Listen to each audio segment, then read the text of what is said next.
تلاوت وغیرہ کتنی ہوئی آپ لوگوں کے؟ کوئی مقابلہ شقابلہ کر رہے ہیں آپ لوگ؟ اشراق پڑھتے ہیں؟ چاشت بھی پڑھتے ہیں؟ واضح ہو، زبردست بات. پچھلے سالوں میں تو نہیں پڑھتے تھے. کیوں نہیں پڑھتے تھے؟ مجھے کیا پتا کیوں نہیں پڑھتے تھے. اچھا اوابین بھی پڑھ رہے ہیں. ماشاء اللہ. دیکھو یہ بہت بڑی سعادت ہے کہ اللہ کے دربار میں مہمان بننا، پھر اس کا حق بھی ادا کرنا. مجھے پچھلے سالوں میں 2-4 بابا جی تھے ہمارے ساتھ اعتکاف بیٹھے، مجھ سے ناراض بھی ہوئے کہ یہ نوجوان آتے ہیں آپ ان کو ٹائٹ کریں، سیدھا کریں. تو میں ان سے مستقل یہ کہتا تھا، میں خود مولویوں سے بہت چڑھتا تھا. میں مولویوں سے بہت زیادہ چڑھتا تھا. آپ کو بہت مزے کی کہانی، اتنا چڑھتا تھا کہ جس کی حد نہیں. تو پھر ذوالفقار نقشبندی صاحب کے خلیفہ ہیں پروفیسر اسلم صاحب نقشبندی. تو انہوں نے کچھ پروفیسر تھے، تو مجھے والد صاحب نے کہا کہ دیکھو ان کا ایک مدرسہ ہے اور تم چھوٹے سے ہو، تمہیں سائیکل چاہیے. میں نے کہا بالکل چاہیے. تو ایک شرط پہ سائیکل لے کے دوں گا. میں نے کہا جی. تم نے ان کے گھر میں نا، ان کے گھر میں چونکہ مدرسہ تھا بچیوں کا مدرسہ، تم اندر چلے جایا کرنا اور جو بچیوں کو سامان چاہیے ہوگا تو تم لا کے دے دیا کرنا. بچیاں ہیں، خواتین پڑھنے والی تھیں، میں چھوٹا تھا تو باہر جا نہیں سکتی تھی، 4th-5ویں کلاس میں پڑھتا تھا. مجھے سائیکل ملی. راول پنڈی میں ہم رہتے تھے، سریال کمپلیکس کے اندر، تو فوجی ایریا. میں سائیکل بھگائی لے کے جاتا تھا، ادھر اندر چلا جاتا تھا. میں نے کہا جی جس نے جو منگانا ہے تو وہ مجھے بتا دیں. تو میں تھا بالکل سیدھا آدمی، تو سارے مجھے پرچیوں پہ پیسے اور یہ وہ لکھ کے دیتے. میں جاتا تو مجھے ایک کام مل گیا اور بڑا مجھے اس میں مزہ بھی آتا تھا. روزانہ جاتا اور خیر یہ میں نے تھوڑا سا کام کرنا. تو پروفیسر صاحب نے ایک دن مجھے دیکھا، تو وہ ایک دفعہ ایسا ہوا کہ میں آٹا لے گیا، چھوٹا 5 کلو کا آٹا تھا. تو وہ میری ٹھوکر لگی تو میں نیچے گیا. تو ان کی جو اہلیت تھی انہوں نے کہا بسم اللہ. تو میں نے ادھر ہی آٹا پھینکا. میں نے کہا آپ یہ چاہتی ہیں کہ میرے گرنے میں برکت ہو؟ میں نہیں اٹھاؤں گا آٹا. آ گیا. تو ان کو بہت مزہ آیا نا. تو انہوں نے پروفیسر صاحب نے مجھے بلایا. تو مجھے بس وہ ماشاء اللہ ان کی اچھی خاصی داڑھی تھی، آسا ان کے پاس امامہ پہنا ہوتا تھا، بڑے بزرگ اللہ والے. تو انہوں نے مجھے بلایا اور انہوں نے مجھے انعام دیا کہ تم بہت اچھے بچے ہو. یہ تو جیسے انعام ملتا ہے بندہ وہاں پہ. تو میں نے کہا جن پہ مہربانی کرتا ہوں، میں تھوڑی دیر بیٹھ جاتا ہوں. تو وہ ترجمہ پڑھا رہے تھے. تو میں نے ترجمہ پڑھا تو اس میں 2-3 کہانیاں انہوں نے سنائی. مجھے بڑا مزہ آیا. میں نے کہا کل بھی بیٹھوں گا. اگلے دن آیا تو انہوں نے کہا جی کس کس کو آتا ہے ترجمہ؟ تو ترجمہ کس کو آنا تھا؟ کسی کو. میں نے کہا مجھے آتا ہے. جو انہوں نے سنایا تھا میں نے وہی پڑھ دیا. وہ جناب سارے، کوئی کرنل صاحب بیٹھے تھے، کوئی میجر صاحب بیٹھے تھے، کسی سے 10 روپے مل رہے ہیں، کسی سے 50 روپے مل رہے ہیں. میں بڑا مزہ آیا مجھے. پھر میرے بڑے بھائی تھے یہاں کراچی سے، وہ مدرسے میں تھے، وہ آئے. تو انہوں نے کہا کہ ہم مسجد میں نا ہم نے جانا ہے. تو میں خیر ان کو چھوڑ چھاڑ کے 2-4 دن گیا. اس کے بعد ظاہر بات ہمیں کہاں مزہ آتا ہے ان چیزوں کا، میں ویسے ہی بچہ تھا. تو میں ادھر مسجد میں گئے تو انہوں نے وہاں پر ایک واقعات کی کتاب تھی، تو اس میں سے انہوں نے واقعات سنائے. تو اس کے بعد مراقبہ کروایا. تو مراقبہ کرواتے ہیں تو آنکھیں بند کر کے، لائٹیں بند کر کے زور سے کہتے اللہ. تو یہ ان کا ایک طریقہ کار ہے، بزرگوں کا ایک طریقہ. ہمارے ایک مولانا تھے، مولانا ذوالفقار صاحب رحمۃ اللہ علیہ ہو گئے. وہ بیان فرماتے تھے بالکل دھیمے. آپ شاید جانتے ہو، مجھے اچھے سے یاد ہے بورے والا سے وہ رائیونڈ جا رہے تھے تو راستے میں ان کا ایکسیڈنٹ ہوا تھا. اسی دن میں کراچی سے ادھر گیا تھا، گاؤں گیا تھا. تو میں نے دیکھا گاڑی کا ایکسیڈنٹ ہے، کوئی بزرگ ہے، تو ان کا انتقال ہوا تھا. تو ان کے بارے میں ایک بڑا مشہور واقعہ ہے ان کا. وہ بیان فرماتے تھے تو لوگ خراٹے مار کے سوتے تھے. ان کا میں تھوڑا سا بیان آپ کو سناؤں گا، آپ لوگوں کو بھی نیند آئے گی. بیان فرما رہے ہیں، کھڑے ہوئے، عصا پکڑا ہوا، سر جھکائے ہوئے.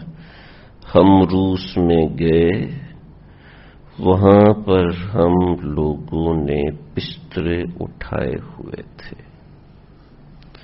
ہم چلتے چلتے چلتے چلتے 1 کلومیٹر چلے، پھر تھک گئے. 2 کلومیٹر چلے، پھر تھک گئے. ان کا اپنا انداز. تو اب یوں میرے والد صاحب نے سنایا ہوا، کہتے میں بھی سویا ہوا تھا، کہنے لگے کہ یوں تسبیح پکڑے ہوئے سویا ہوا. تو اچھا، ان لوگوں کا طریقہ کار ہوتا ہے، یہ اللہ والے ہوتے ہیں، بزرگ ہوتے ہیں، ان کو کسی سے کیا مطلب، کون میرے بارے میں کیا سوچتا ہے، کون کیا کہتا ہے. تو کہنے لگے وہاں چلتے چلتے ہمارے سامنے ایک کتا آ گیا. کہتے اب ہم پریشان، کتے کو مارتے ہیں تب بھی ہم مرتے ہیں، کتے کو نہیں مارتے تب بھی ہم مرتے ہیں. کتا تو ان کا خدا ہے نا. تو میرے ساتھیوں نے کہا اب ہمیں اس کتے سے کون بچائے گا؟ تو انہوں نے جمپ لگایا، ممبر پہ کھڑے ہوئے جمپ لگایا. اسپیکر سامنے تھا تو میں نے کہا اللہ. تو کچھ لوگ سوئے ہوئے تھے اٹھ کے کھڑے ہو گئے، کچھ لوگ مسجد سے اٹھے اور بھاگے. مسجد میں افراتفری مچ گئی. تو پھر کسی نے پرچیاں ہیں دوبارہ یہ واقعہ. تو ہم نے وہ گھر میں بیان جب لگایا ہوا تھا نا، تو جب انہوں نے یہ بات بیان فرمائی تو میری چھوٹی سی کزن ہے، بالکل چھوٹی سی تھی، تو وہ بھی ٹیپ پہ لگا ہوا واقعہ وہ سنا رہے تھے اور یہ دھڑام سے گری اتنی زور سے انہوں نے اللہ کا. اصل میں یہ مراقبہ کرواتے ہیں، مراقبہ کروانے کے بعد انسان کا ذہن بالکل خالی کرتا ہے. جب کہتے ہیں اللہ کہتے ہیں تو یہ چونکہ ذکر اللہ ہزاروں لاکھوں مرتبے کر چکے ہوتے ہیں، تو ان کی اللہ کہنے میں ایک الگ تاثیر ہوتی ہے. تو یوں محسوس ہوتا ہے جیسے اللہ کی ذات دل میں اترتی جا رہی ہے. یہ میں نے تو آپ کو ایک مذاق میں سینس میں سنا ہے، ورنہ یہ کوئی مذاق کا سینس نہیں ہے. یہ ان لوگوں نے زندگیاں اس میں گزاری ہوتی ہیں. تو اس سے تو میں بتا رہا تھا کہ انہوں نے جب کہا اللہ اندھیرے میں، تو میں خود اٹھ کے بھاگا کہ یہ مولوی صاحب تو ڈرا رہے ہیں. تو میرے والد صاحب نے ان سے کہا کہ دیکھیں اتنے نوجوان ہیں سارے، آپ ان کو کوئی نماز اور یہ وہ چیزیں سکھائیں. تو انہوں نے ایک بات کہی مجھے بڑی اچھی لگی. فرمایا کہ نوجوانوں کا صرف مسجد میں آ جانا یہ بھی بہت بڑی بات ہے، آگے ان کو نصیحت کرنا، آگے ان کو یہ کرنا وہ بات کی باتیں. تو آپ حضرات کا صرف مسجد میں آنا، اللہ کے گھر میں بیٹھنا، یہ بہت بڑی بات ہے. آپ اس کو معمولی نہ سمجھیں. آپ کہتے ہیں میں آیا نہیں ہوں، بلایا گیا ہوں، محبت دے کے تڑپایا گیا ہوں، سمجھتا لاکھ اسرار محبت، نہیں سمجھا سمجھایا گیا ہوں. یہ شعر آپ لوگوں کو سمجھ میں نہیں آئیں گے، مجھے بھی نہیں آتے تھے ایک زمانے تک، ابھی بھی نہیں آتے، تھوڑے تھوڑے آتے. تو گھبرانا نہیں، اشعار سمجھ میں نہیں آتے، لیکن اس سے اسٹرینتھ بن جاتی ہے، ایک انسان کو جوش پیدا ہو جاتا ہے. ہمارے نوجوان سٹرنگ پیتے ہیں نا، اکثر سٹرنگ پیتے ہیں، اس سے کیا ہوتا ہے، اس سے ہم ہوا میں اڑنا شروع ہو جاتے ہیں. بھائی کوئی ہوا میں نہیں اڑتا، بس اس کا رنگ تبدیل ہے، تو اس وجہ سے ہم سٹرنگ ہی وہ یہ کون سے جو ڈرنکس ہوتے ہیں جس سے انسان کے مزاج میں جو وہ جوش پیدا ہو جاتا ہے، تو سمجھتے ہیں کیا ہے انرجی ڈرنکس. انرجی ڈرنکس ایسے تھوڑی ہوتے ہیں، اتنے سستے تھوڑی ہوتے ہیں انرجی ڈرنکس. انرجی ڈرنکس تو آپ جائیں ذرا آپ کو پتہ چلے گا، 8-8, 900 کے انرجی ڈرنکس ہوتے ہیں جو انسان میں اسٹرینتھ بڑھتے ہیں، انرجی بڑھتے ہیں وغیرہ وغیرہ. خیر یہ تو ایک نقل ہے، لیکن وہ پی کے بندے کو محسوس ہوتا ہے یار میرے تھوڑی سی طاقت ہو رہی ہے. صحابہ کرام رضی اللہ تعالیٰ عنہ نے، آپ کی یہ بات ایسی بیکار نہیں ہے، صحابہ کرام رضی اللہ تعالیٰ عنہ کو پتا تھا کہ گندم بڑی طاقتور ہوتی ہے. تو صحابہ کرام کے پاس تو جو ہوتی تھی، گندم تو ہوتی نہیں تھی. تو ایک جگہ پر گئے تو وہاں پر لوگوں نے گندم دی، تو صحابہ نے اس کو پیسا پتھروں سے، اس کی روٹی بنائی. اور روٹی بنانے کے بعد سارے صحابہ اپنا بازو دیکھ رہے ہیں، میں موٹا ہوں ہم نے سنا تھا گندم کھانے سے آدمی موٹا ہو جاتا ہے تو ہم بھی اسٹرنگ بھی نکال دیتے ہیں، جو جائے تھوڑا سا والیوم زیادہ ہوا ہے نہیں ہوا میرا اندر کا تو میں یہ کہہ رہا ہوں کہ آپ کا محض آ جانا، ٹھیک ہے، یہ انرجی ڈرنک سے کم نہیں ہے، ٹھیک ہے، یہ بہت بڑی چیز ہے. اب اس کو معمولی چیز نہ سمجھے. آپ آئے ہیں مسجد کے اندر، نہیں، آپ کو اللہ نے بلایا، آپ کو اللہ نے اپنے گھر میں مہمانی کا موقع دیا کہ آپ اللہ کے گھر کے مہمان بنیں، آپ اللہ کے گھر میں رہیں. اس کے بعد جتنی حسب استطاعت عبادت ہوتی ہے اس کو جوش کے ساتھ، اسٹرینتھ کے ساتھ کرنے کی کوشش کر. گر جوانی توبہ گردن شیوائے پیغمبری. میں بیڈمنٹن کھیلتا تھا، ٹھیک ہے، تو پورے محلے میں نا ہمارا، جب ہم بیڈمنٹن کھیلتے تھے تو ماشاءاللہ لڑکوں نے مشہور کیا کہ امام صاحب کے ساتھ بیڈمنٹن جیت کے دکھاؤ. آپ کو بھی چیلنج ہے، جیت کے دکھائیں مجھ سے. میں وہ پی ایس بی میں بھی جاتا تھا، وہاں بڑے بڑے کالجز کے لڑکے آتے تھے تو وہ بھی کہتے ہیں ہم سے جیت کے دکھاؤ، مجھ سے جیت کے دکھاؤ. خیر ابھی میں دعویٰ نہیں کرتا، لیکن ویسے آپ لوگوں کو جوش دلانے کے لیے کہہ رہا ہوں. تو یہ آتے تھے، بڑا اچھا ایک رہتا تھا. تو یہ لوگ اس طریقے سے قریب ہوتے تھے بہت زیادہ، بیڈمنٹن کھیلنے سے، کرکٹ کھیلنے سے بڑے قریب ہوتے تھے. تو یہ میں ان کو اس طریقے سے بیڈمنٹن کھلا کے یہ کر کے. لیکن بیڈمنٹن جب آپ کثرت سے کھیلتے ہیں نا تو آپ کے گھٹنے خراب ہونا شروع ہو جاتے ہیں، ٹھیک ہے نا، یہ ایک عارض ہے. چنانچہ میرے گھٹنے میں شدید تکلیف ہوتی تھی. تو میں نے ایکس رے وغیرہ کرایا اور کافی ساری چیزیں. تو ڈاکٹر نے مجھے کچھ دن کے لیے منع کیا کہ تم نے نیچے بیٹھ کے نماز نہیں پڑھنی. لیکن میں تو امام صاحب تھا نا، امام مسجد تھا، تو میں نے کسی کو کیوں بتانا تھا، مجھے ڈاکٹر نے منع کیا. ان دنوں میں جو 10-15 دن میں نے گزارے ہیں، ان دنوں میں جو میں نے سجدہ کیا نا، مجھے سجدے کی قدر ہوئی. یا اللہ، آپ نے کتنی بڑی دولت دی ہے کہ ہم آپ کے حضور سجدہ کر سکتے ہیں. پھر میں نے سوچا کہ جب ہم بڑھاپا آئے گا، جب ہم نیچے سجدہ نہیں کر سکیں گے، اس وقت ہم کیا کریں گے. تو ابھی ہم قدر کر لیں کہ ہم ابھی سجدہ کرنا چاہیں کر سکتے ہیں. یہ جو کرسی پہ بیٹھ کے نماز پڑھتے ہیں، ان سے پوچھیں ان کے دل کا حال کیا ہوتا ہے. یہ جو نیچے بیٹھ نہیں سکتے، جو مجھے میری ابھی میں بچپن میں ایتھلیٹ وغیرہ رہا ہوں، ٹھیک ہے، اس میں کلبازیاں کھانی ہوا کے اندر 2-3، اس وقت تو کچھ بھی نہیں ہوتا، ٹھیک ہے.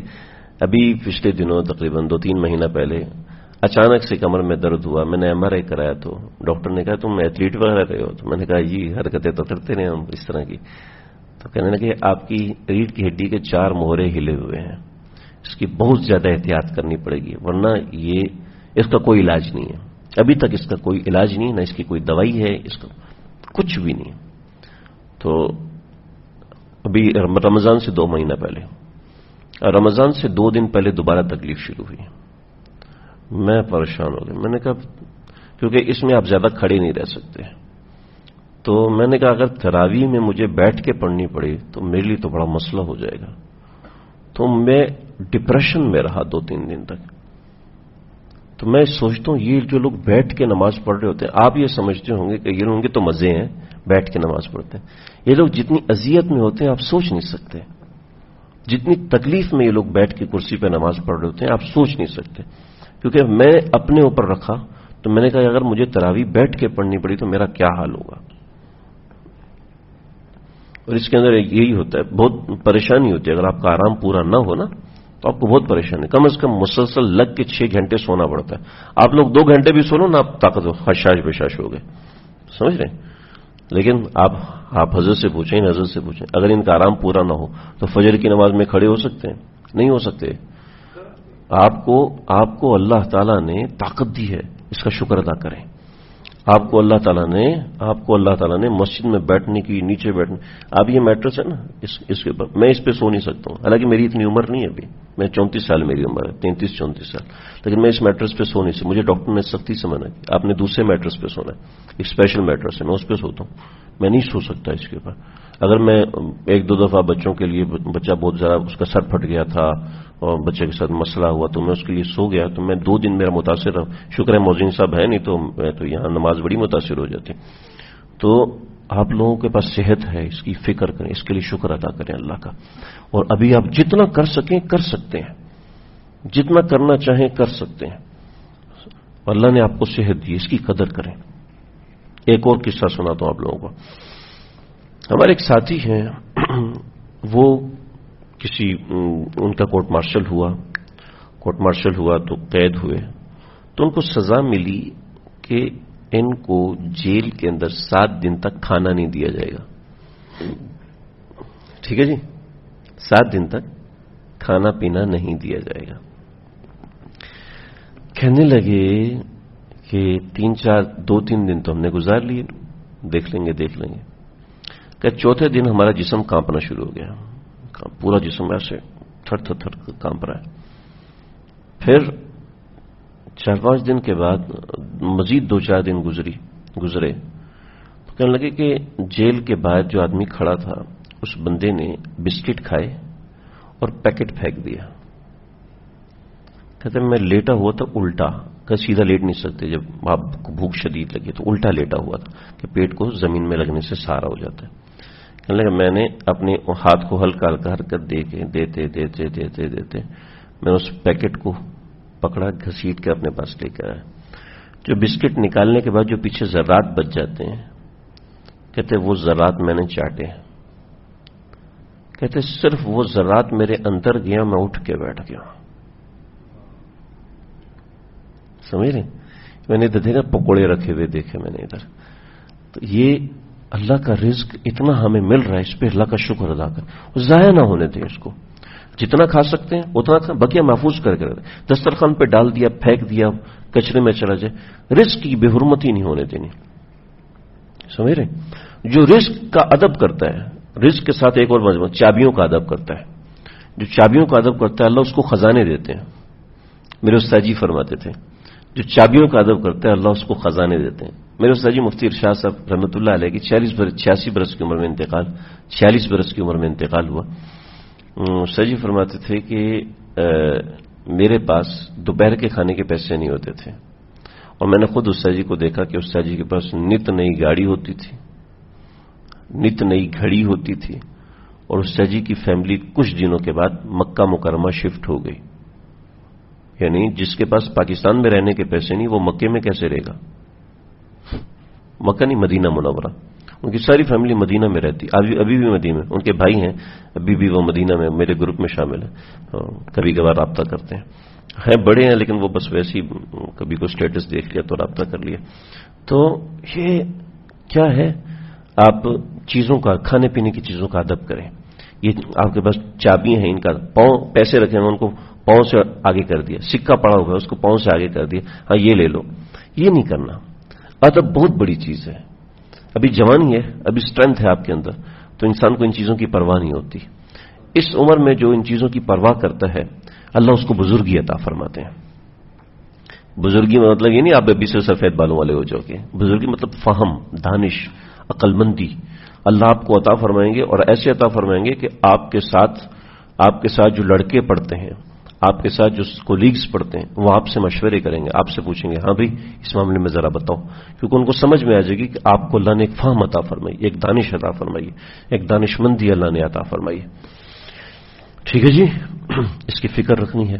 جیسے طارق بھائی ٹانگیں پھیلا کے بیٹھے ہیں، قبلے کی طرف ٹانگیں نہیں پھیلانی. ٹھیک ہے، ایسے بیٹھو کوئی مسئلہ نہیں، قبلے کی طرف ٹانگیں پھیلا کے نہیں بیٹھنا. سمجھ رہے؟ اسی طریقے سے جیسے مسجد میں لیٹے ہوئے تو ایسے بے ہنگم ہو کے نہ لیٹے، اپنے اوپر کپڑا ڈال کے لیٹے. ٹھیک ہے کہ کہیں ایسا نہ کوئی اس میں بے ادبی کا شائبہ ہو، کچھ اس نوعیت کی چیز.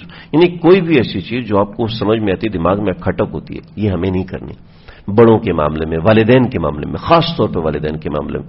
اس عمر میں آپ لوگ جوان ہیں، آپ کی عقل تیز ہے، تو اب والدین کو بے وقوف سمجھنا شروع ہو جاتے ہیں. بہت سے ایسے لوگ ہیں. ایک بادشاہ تھا، اس کی بیوی بہت سمجھدار، بہت ہی سمجھدار. سنا دوں؟ بور تو نہیں ہو گئے آپ لوگ؟ تھک تو نہیں گئے؟ اس کی بیوی بڑی سمجھدار تھی. تو ایک بابا جی ایک مچھلی لے کے آئے، بڑی خوبصورت مچھلی، اور بادشاہ کے سامنے پیش کی۔ بادشاہ نے مچھلی دیکھی، کوئی اتنی خوبصورت مچھلی، اٹھا کے، بادشاہ کی عادت ہوتی ہے نا پیسے اٹھا کے پھینکتے ہیں، تو تھیلی اٹھا کے پھینکی 4000 دینار کی، قابو کر لی، کیچ کر لی۔ تو بیوی کہنے لگی اللہ کے بندے، ایک مچھلی کے اوپر تم 4000 دے رہے ہو، ٹھیک ہے، تو کل کوئی بڑی چیز لے گا تو 40,000 دینے پڑیں گے، خزانہ سارا خالی ہو جائے گا، اس سے واپس لینے چاہیے۔ کہ کسی بوڑھے سے پنگا نہیں لو، یہ بڑے سمجھدار ہوتے ہیں۔ کیا نہیں میں واپس لوں گی، کیا تیری مرضی لے لے۔ کہا بابا جی بات سنو، دیکھو اس مچھلی کے بارے میں ہمیں کچھ معلومات چاہیے، اگر وہ دو گے تو پیسے ملیں گے، نہیں تو واپس کرنے پڑیں گے۔ کہ ملکہ عالیہ آپ کی مرضی، پوچھ لیں آپ کہ بھئی یہ مچھلی مذکر ہے مؤنث ہے؟ اگر مذکر بولے گا تو میں کہوں گی مؤنث لے کے اور پھر پیسے لے کے جانا، اگر بولے گا مؤنث ہے تو میں کہوں گی مذکر لے کے اور پھر پیسے لے کے آنا۔ تو بابا جی نے زور سے ہنسا کہ ملکہ عالیہ کیسا سوال کیا آپ، یہ نہ مذکر ہے نہ مؤنث ہے، یہ تو کھدڑا ہے۔ بادشاہ کو جوش ہے، ایک اور تھیلی دڑام، تو اس کی بڑی سبکی ہوئی کہ یہ کیا ہے، تو میرے ہاتھ کے نیچے سے نکال کے لے گیا۔ جب وہ تھیلی تھی نا وہ آئی، وہ اچانک آئی تو وہ نیچے گری، جب وہ نیچے گری تو وہ پھٹ گئی، پھٹنے سے اس میں سے جو دینار تھے وہ نکلے، تو یہ جلدی سے نا ان دیناروں کو اٹھانے لگا۔ جب اس نے سارے اٹھائے تو کہنے ادھر آ جاؤ، ادھر آ جاؤ، یہ دونوں تھیلیاں ادھر رکھو، رکھی، اب جاؤ۔ کہتے کیوں؟ کہ تم اتنے بھوکے ہو، 4000 دینار تمہیں مل گئے، اب دوسری تھیلی پھٹ گئی ہے تو تم لوگوں کے پاؤں میں سے نکال رہے ہو، تمہیں شرم نہیں آتی؟ اتنا بے شرم آدمی کو پیسے دینے ہی نہیں چاہیے۔ کہ ملکہ عالیہ آپ کے پیسے ہیں، آپ اپنے پاس رکھیں، لیکن اگر فرمائے تو میں بتاؤں کچھ؟ کیا بتاؤ؟ کہ مجھے ان دیناروں کی کوئی ضرورت نہیں، آپ رکھیں اپنے پاس، میں تو اٹھا اس لیے رہا تھا کہ اوپر بادشاہ کا نام لکھا، کسی کا پاؤں آئے گا بےدبی ہو جائے گی۔ ایک اور تھیلی آ گئی، کہ تو چپ ہو جا، میرا سارا خزانہ لے جائے گا۔ تو ادب سے یاد آیا مجھے، ادب کرنے والے کو کیا کچھ مل جاتا ہے۔ ایسے ایک بوڑھا بابا درخت لگا رہا تھا، تو ہارون رشید آیا اس کے پاس، کہ بابا جی کیوں درخت لگا رہے ہو؟ آپ تو زیادہ سے زیادہ 2-3 سال 5 سال میں مر جاؤ گے، یہ درخت بڑا ہوگا 5 سال میں 10 سال میں، پھر پھل دے گا، پھر سایہ دے گا، آپ کو اس درخت کا کیا فائدہ؟ کیسے بادشاہ سلامت کیسی باتیں کر رہے ہیں؟ یہ درخت جب پھلے گا، پھولے گا، پھل دے گا، میری نسلوں کو فائدہ دے گا، میری نسلوں کو جو فائدہ دے گا تو وہ فائدہ میرا ہی ہے نا، اور کس کا فائدہ؟ ہاں اپنے آبا و اجداد کا سوچ رہے ہو، بہت اچھا، اپنی ضروریات کا سوچ رہے ہو، ایسے لوگ اچھے ہوتے ہیں۔ چنانچہ اپنے غلام کو حکم دیا کہ اس کو اتنے اتنے دینار دے دو، اتنے دینار دیے، جانے لگا کہ بادشاہ سلامت آپ تو کہہ رہے تھے تمہارا درخت تمہیں 10 سال کے بعد فائدہ دے گا، میرے درخت نے تو مجھے ابھی فائدہ دے دیا۔ بعض مرتبہ ہم یہ سمجھتے ہیں کہ ہمارا فائدہ تو فلاں وقت میں شروع ہونا ہے، اللہ کے ہاں کوئی ادھار نہیں ہے، سمجھ رہے جی؟ اللہ کے ہاں سب نقد ہے۔ آپ لوگ جو بیٹھے ہوئے ہو نا، آپ سمجھ رہے ہیں کہ ہمیں کل سے فائدہ ہوگا، 10 دن کے بعد فائدہ ہوگا، عید کے بعد فائدہ ہوگا۔ اللہ کے ہاں ادھار ہے ہی نہیں، اللہ کے ہاں سب کیش، سب ٹرانزیکشن کیش میں ہوتی ہے، کہیں ادھار میں نہیں ہوتی۔ البتہ ہمیں نظر نہیں آتا، وہ دیکھنے کے لیے ہماری آنکھ نہیں ہے۔ آپ کچھ وقت استقامت کے ساتھ رہیں، آپ کو فائدہ بھی نظر آئے گا۔ استقامت کے ساتھ نہ رہیں، زندگی کی کسی موڑ پہ آپ کو ضرور فائدہ نظر آئے گا، ہم مسجد میں بیٹھے تھے، اس کا ہمیں یہ فائدہ ملا، مسجد میں بیٹھے تھے فلاں وقت میں یہ فائدہ ملا، مسجد میں بیٹھے تھے فلاں وقت میں یہ فائدہ ملا، آپ کو نظر آئے گا زندگی کے اندر۔ تو دین کا کوئی بھی کام فائدے سے خالی نہیں ہے۔ ہمارے معاذ بھائی ہیں، انہوں نے جناب سمجھ لو ماسٹرز کیا، ٹھیک ہے، اور جب آگے کسی کمپنی میں اپلائی کیا تو کمپنی کا ڈگری کا ہے، اس میں ایک ایگزام میرا رہ گیا تھا، تو اس میں اللہ نہ کرے رہ گیا، ویسے ایک ایگزام رہ گیا تو وہ باقی ہو گیا، جاؤ پہلے وہ کلیئر کرو پھر آنا ہے جی۔ پہلے وہ کلیئر کرو پھر آنا. سمجھ رہے؟ آپ مسجد میں آئے, آپ نے اذان سیکھ لی, ٹھیک ہے, ابھی تک آپ نے نماز نہیں سیکھی سنت کے مطابق, اذان سیکھ لی. کوئی آپ کو اذان دینے سے روک سکتا ہے؟ جی, آپ نے پہلا کلمہ سیکھا, دوسرا نہیں سیکھا, تو آپ کو کوئی پہلا کلمہ پڑھنے سے روک سکتا ہے؟ نہیں روک سکتا. آپ نے ایک پارہ پڑھا, ٹھیک ہے, اور ابھی دوسرا پارہ نہیں پڑھا آپ نے, تو ایک پارے کا ثواب نہیں ملے گا؟ ملے گا, بالکل ملے گا, بلکہ مل چکا. دین کا کوئی معاملہ ادھار نہیں ہے, سب نقد ہے. دنیاوی معاملات میٹرک کریں گے تو تب آپ کو رزلٹ ملے گا, میٹرک کریں گے پھر ڈگری ملے گی, فرسٹ ایئر سیکنڈ ایئر پاس کریں گے اس کے بعد آپ کو نوکری ملے گی, ٹھیک ہے. جب تک آپ انٹرنشپ نہیں کرتے اس وقت تک آپ کو ڈگری نہیں مل سکتی. سب کچھ آپ کی محنت کے بعد ملے گا. یہاں پہ محنت کے ساتھ ساتھ ملتا ہے. اللہ بڑے غنی ہیں, بڑے سخی ہیں, بڑے غنی ہیں. تو اپنے اوقات کو استعمال کریں اور یہاں پر آئے ہوئے ہیں اس کی قدر کریں. اللہ تعالیٰ مجھے آپ کو ہم سب کو سمجھنے کی, عمل کرنے کی توفیق عطا فرمائے. وآخر دعوانا الحمد للہ رب العالمین. ربنا تقبل منا انک انت السمیع العلیم وتب علینا.